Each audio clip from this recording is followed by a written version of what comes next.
dengan aku Elsie Mangkok, Vincent Hendra, dan kami adalah Kasensi.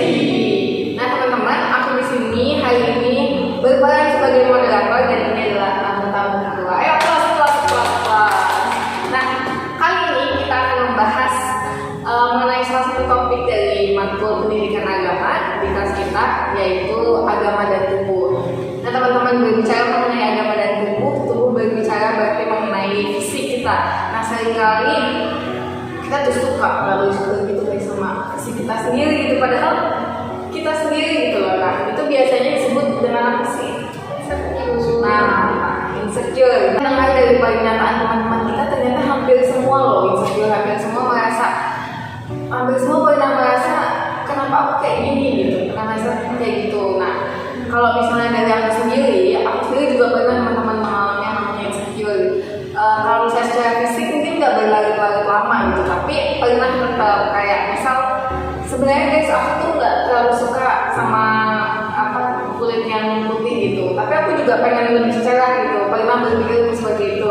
Terus dari aku juga pernah berpikir kenapa ya mataku agak-agak hantuk gitu kan, aku pernah berpikir kayak gitu. Tapi sebenarnya kalau dari aku pribadi itu bukan sesuatu yang kayak bikin overthinking banget gitu. Nah kalau dari teman-teman sendiri, sekarang aku mau nanya dari Vincent, pernah nggak sih Vincent merasa insecure? Kalau aku sih pernah ya, tapi bukan dari fisiknya. Kalau aku lebih ke dari kemampuannya teman-teman. Jadi ketika orang ada di satu posisi yang menurut aku posisinya itu tinggi, kadang aku suka mikir aku jauh banget ya sama temanku sendiri. Kadang kenapa ya kok bisa, aku kurangnya gimana ya, kayak usaha yang udah aku kasih tuh rasanya dari ke temen aku tuh perbandingannya seberapa, kok bisa temen aku bisa sukses itu, maksudnya dapat pencapaian itu aku masih di sini aja, Membanding-bandingkan diri.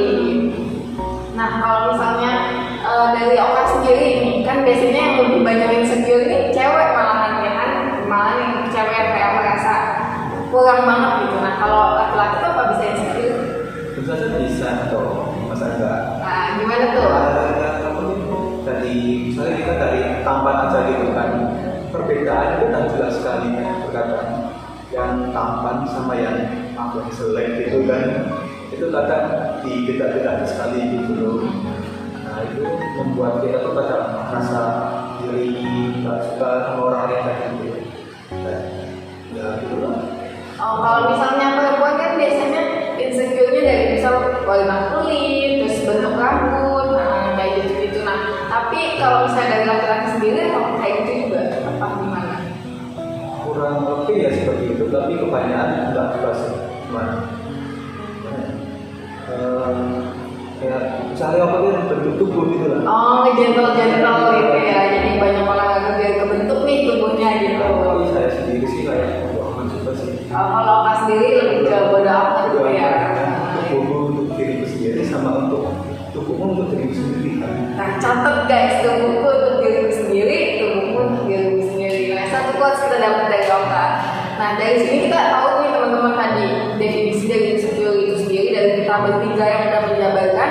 Kalau misalnya aku pribadi mungkin kayak bertanya-tanya kenapa bisa kayak gini, kurang bersyukur dengan keadaan yang sekarang. Kalau kita sendiri membanding-bandingkan diri dengan orang lain gitu. Nah kalau misalnya Oka sendiri dibeda-bedakan, tadi Oka bilang kan dibeda-bedakan gitu, merasa kurang gentle gitu. Nah tentunya pasti insecure itu punya banyak penyebab ya teman-teman. Ada dari internal sama eksternal juga. Nah kalau misalnya menurut pengalaman teman-teman pribadi, insecure itu yang teman-teman rasakan itu penyebabnya dari mana sih? Apa kita dari luar diri atau dari dalam diri? Sama dari Vincent. Kalau aku sendiri pasti ada dari luarnya, ada dari dalamnya. Karena nggak mungkin ketika ada orang yang pencapaiannya bagus terus nggak dari dalam diri sendiri, nggak mungkin dong ada insecure. Penyebab pertama kalau dari eksternalnya itu ya karena ketika seseorang dapat di suatu posisi terus dijadiin standar gitu. Jadi kayak ngerasanya kalau belum dapat itu berarti belum baik gitu. Nah pemikiran belum baik itu muncul dari diri sendiri. Itu sudah. Dari Oka sendiri. Jadi kalau sekaligus harus dua aja sih sebenarnya sama kayak omongan dari orang lain gitu. Saya kan tunjukkan dia aku, nah itu kayak di ngomong dari belakang gitu loh, tapi nggak akan di ngomongnya depan. Oh iya. Dan itu aku juga soal mikir sendiri gitu, kenapa orang lain bisa seperti itu dan kenapa aku nggak bisa gitu. Nah itu teman-teman, jadi penyebabnya dari teman-teman sendiri, bahkan dari aku pribadi juga pernah mengalami hal yang sama. Kadang itu muncul dari dalam diri sendiri, yaitu tadi. Yang kedua juga bisa muncul dari orang lain ketika berkata orang lain. Kalau tadi Vincent bilang menetapkan standar banyak banget juga.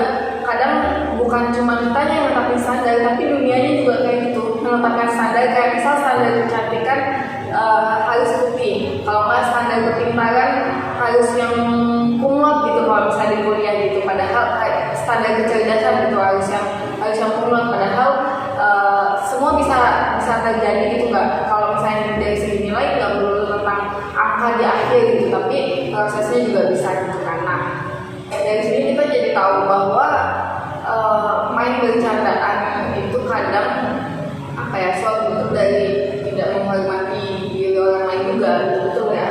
Kayak tadi tentang insecure itu artinya kalau misalnya kita bahas lebih jauh juga, itu nggak menghargai diri sendiri. Nah ketika kita tidak bisa menghormati atau menghargai diri kita sendiri atau mensyukuri diri kita sendiri, kadang tuh itu juga menjadi apa ya, itu juga menjadi satu alasan kenapa kita nggak bisa menghormati dan menghargai tubuh orang lain. Kayak tadi contohnya ledek-ledekan, itu juga termasuk salah satu bentuk pelecehan secara fisik gitu ya.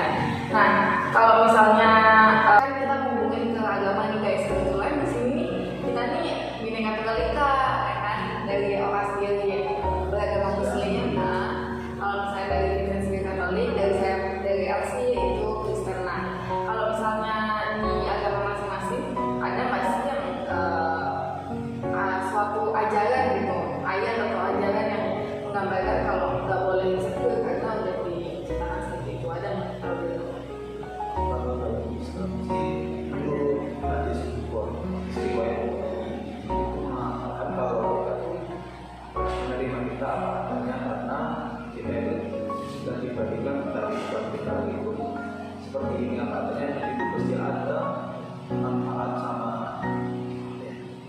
Nah kita dikongsikan nanti setiap pagi kan itu sama setiap orang kan ada kita ada kemudian sama kekurangan manusia, dan Allah kita kayak hak kita sebagai secukupnya lah.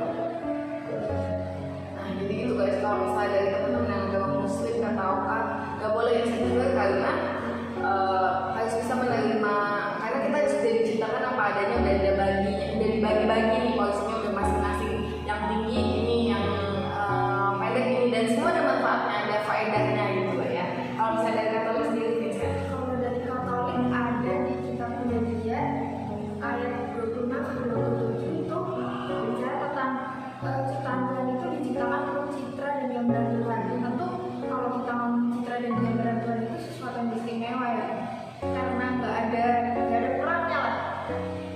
Tapi kita memang diciptakan secara unik, bukan berarti kita itu lebih rendah dari yang lain, tapi kita punya keunikan dari diri sendiri. Nah dari bawah teman-teman, kalau kita tuh punya keunikan diri sendiri, teman-teman yang Katolik nih, kalau misalnya masih merasa insecure harus ingat ajaran ini, karena di dalam Katolik sama sebenarnya, aku sekalian menjawab juga, Katolik dan Kristen sama ayatnya di situ juga tentang kita tuh diciptakan menurut gambar dan rupa Allah. Allah sendiri adalah sempurna, berarti kita adalah ciptaan yang sempurna, tapi diciptakan dengan keunikannya masing-masing gitu. Ada juga di Yeremia tentang kalau Tuhan sudah membentuk kita dari dalam kandungan, berarti itu sudah menjadi bagian dari rencana Tuhan sendiri. Makanya kita lebih baik menerima diri dan mensyukuri. Nah ini coba nih aku mau tanya tips dari Oka sama Vincent, cara biar juga insecure gimana sih, coba dari Vincent? Kalau dari aku lebih fokus sama diri sendiri aja, karena ya itu kalau kita fokus nih sama apa yang kita kerjain, mungkin itu bahkan lebih efisien daripada kita harus compare sama kemampuan orang lain. Jadi kita tingkat kemajuan kita itu justru malah lebih cepat cepet ketika kita fokus daripada kita harus mikirin yang lain. Oke, jadi fokus sama diri kita sendiri. Karena ketika kita fokus nih, pasti bakal lebih cepat. Contohnya aja kalau misalnya kita lagi di jalan nih, baratnya kalau misalnya kita fokus banget ngendarain, kita nggak akan jatuh ya kan? Kita nggak akan jatuh, kita bakal fokus nih, nggak bakal nyasar juga kemana-mana karena kita fokus gitu sama tujuan kita. Makanya kita juga harus bisa fokus sama diri kita sendiri, nggak perlu banding-banding diri sama orang lain. Kalau jadi teman-teman, satu-satunya cara biar kita nggak ngerasain insecure adalah menerima diri. Untuk menerima diri sangat penting, nggak perlu membanding-bandingkan diri dengan orang lain karena diri kita adalah istimewa. Nah, oke, kita mau next ke topik selanjutnya tentang tindakan-tindakan yang tidak menghargai diri sendiri maupun tidak menghargai orang lain yang berhubungan dengan seksualitas. Berbicara tentang seksualitas, berbicara juga tentang pacaran ya di masa remaja, masa-masa kita ini. Nah, kalau misalnya nih kita membahas dari segi pandangan agama dulu, kalau misalnya dari agama masing-masing dari kita nih, ada nggak sih batasan-batasan atau ajaran-ajaran mengenai berpacaran? Coba dimulai dari ini dulu. Kalau dari Katolik sendiri nggak ada larangan sama tegas buat kita nggak pacaran ya, tapi melihat norma dan adat yang ada di masyarakat, kita juga perlu menyesuaikan. Bukan berarti pacaran itu yang benar-benar bebas, tapi kita juga harus mikirin resiko-resiko ke depannya ketika kita pacaran. Mungkin lebih baik kalau kita bilang pacaran itu sebagai teman untuk proses hidup kita. Itu sih. Oke, kalau misalnya dari misal dari sisi agama sendiri kayak ada nggak sih batasan-batasan khusus kayak misal apakah ketika pacaran sudah boleh melakukan hal-hal yang orang sudah menikah lakukan? Itu nggak boleh karena dari agama memang kayak kasih kan nggak harus dalam bentuk yang seperti itu ya, dan di norma kita di lingkungan kita juga tidak menerima kegiatan kayak gitu, hal-hal yang terlalu intim buat dilakukan ketika pacaran. Oke, kalau misalnya dari agama Muslim sendiri ada nggak batasan-batasan? Menurut Islam sendiri pacaran sebenarnya tidak boleh dan Tidak boleh guys. karena pacaran itu sebagai bentuk dosa dari pemilik istri dan saling sudah bertetapkan bagi diberikan tangan diri dan kayak di dosa bertetapkan itu kita semakin lama kita pacaran semakin banyak juga dosa kita seperti itu dalam Islam. Bahkan dari sisi perempuannya sendiri juga harus menjaga diri ya, dan menggunakan hijab itu bahkan nggak boleh sama sekali kelihatannya. Ya, kalau misalnya kita melihat perempuan misalnya rambut perempuan itu dilihat sama oleh orang laki yang tak mungkin, dia akan mendapatkan dosa dan akan kita dan setiap kali orang lain yang melakukan itu akan setiap orang lain yang melihatnya akan kita dosa. Jadi istilahnya kalau yang sering kita dengar bukan muslim gitu lah ya. Nah itu teman-teman, jadi setiap agama mempunyai pandangannya masing-masing. Mungkin di Katolik sama Kristen juga sama, bahwa banyak kita boleh pacaran tapi tetap dalam konteks pacaran yang kudus, menjaga kekudusan. Nah kalau misalnya pandangan tentang homoseksual nih, pacaran dengan laki-laki, perempuan dengan perempuan, atau misalnya pandangan dari kalian sendiri dan dihubungkan dengan agama itu bagaimana sih dari orang sendiri gimana? Pada saya itu saya jujur tentang keras itu tindakan itu saya tidak suka sekali, dan saya kalau dalam Islam itu buktinya kalau ketahuan mereka akan langsung dihukum mati, dan dihukumannya itu bukan seperti pancung tapi dia akan dicabut dari tempat yang tertinggi dan dilempari oleh batu-batu dari semua orang sampai mati. Jadi sangat-sangat menentang ya, sangat-sangat menentang. Ada kaum pemimpin itu dia kaumnya itu homoseksual semua dan langsung diazab oleh Allah.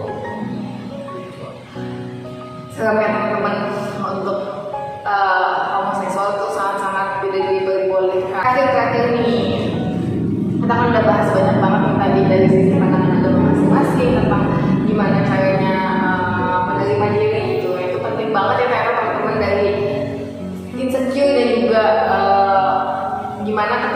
bisa menerima diri kita juga akan menghargai orang lain, menghormati tubuh orang lain juga. Makanya nggak akan ada yang namanya seksualitas ketika pelecehan seksual, maksudnya ketika sudah ada bentuk penghormatan atas diri orang lain dan diri kita sendiri gitu. Makanya nggak akan ada tindakan pelecehan seksual. Nah, kalau untuk penutup nih teman-teman, kasih beberapa kata penyemangat buat mereka yang sudah dilecehkan secara fisik maupun secara seksual maupun secara seks gitu, jadi dilecehkan gitu. Coba dari Vincent dulu.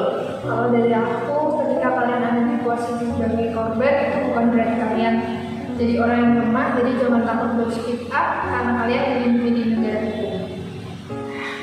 Dilindungi di negara hukum, jangan takut buat speak up, dan kalian bukan orang yang lemah. Kalau dari aku sendiri, untuk korban pelecehan tetaplah kuat. Kalau itu akan jadi kenangan buruk kalau hidupmu, dan tetap semangat saja dan jangan putus asa sama dalam hidupmu. jangan sampai putus asa, jangan sampai ingin mengakhiri diri, karena kalian semua berharga. Meskipun sudah dirusak, tapi bukan berarti kalian benar-benar sudah biasa. Kalian tetap istimewa, dan kalian tetap manusia yang harus diperlakukan seperti manusia dan memperlakukan diri sendiri sebagai manusia. Oke teman-teman, bincang-bincang kita sampai di sini dulu ya teman-teman. Makasih buat Vincent dan Oka yang udah sharing banyak hal dan sangat membangun sekali buat kita. Oke, akhir kata kami dari Kasensi pamit. Saya Elsie Mangkok, Vincent Endok. Oke, kami pamit undur diri. Sampai jumpa di Kasensi